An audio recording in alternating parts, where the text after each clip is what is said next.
So let's start the live demo with the factory overview dashboard. On the screen, you can see the Energy Manager application, which has been started in our demo tenant. The factory overview dashboard consolidates all data in an appealing way.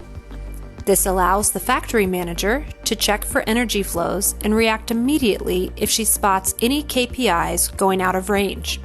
On the top left, you see a Sankey diagram which shows how electricity flows from the source through the factory to the main consumers like purifying, mixing, and chilling. On the top right, there is a heat map which shows when energy is consumed. And at the bottom are various gauges showing, for example, the electricity and gas consumption per produced bottle. As you can see, electricity per produced bottle is outside the green range. The plant manager spots this and understands immediately that electricity consumption is not as desired and tasks the production engineer to have a look at this issue.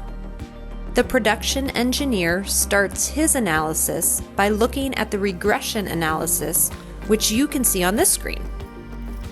The red line indicates the estimated relationship between production volume on the x-axis and electricity consumption on the y-axis.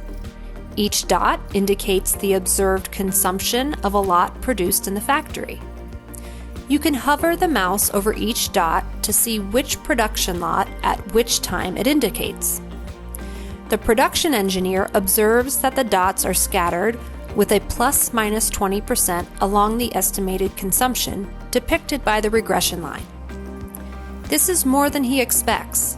There is a significant variance of energy required to produce a certain number of bottles. He concludes that there is opportunity to stabilize the process and reduce the amount of energy consumed. After finding the deviations in the regression analysis, the production engineer checks the electricity consumption for all lines to see which one shows anomalies. For that purpose, he uses the energy media analysis, which displays the consumption, CO2 equivalent, or cost for a specific line across time. The biggest consumers, chiller, mixer, purifier, do not show any anomalies, but he found a peak when looking at the filling line. As you can see, there is a spike in electricity consumption per filled bottle on December 6th. Hovering the mouse over the peak shows you that it occurred in the evening at 7 p.m. Let's see what happened on the evening of December 6th. For that purpose, we zoom in on the single day view to see how many bottles were produced.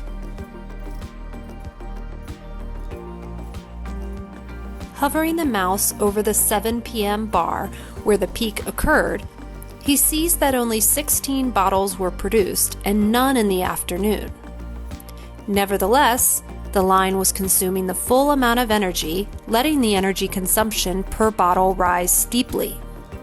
It turns out that the filling line was ramped up after the cleaning break in the afternoon in a suboptimal way. The same behavior can be observed on other days as well, so it seems to be a systematical issue which needs to be discussed with the shift manager. With the previous analysis, the production engineer could identify the root cause of higher energy consumption and has now everything he needs to define with the shift manager a new ramp-up procedure which avoids unnecessary use of energy.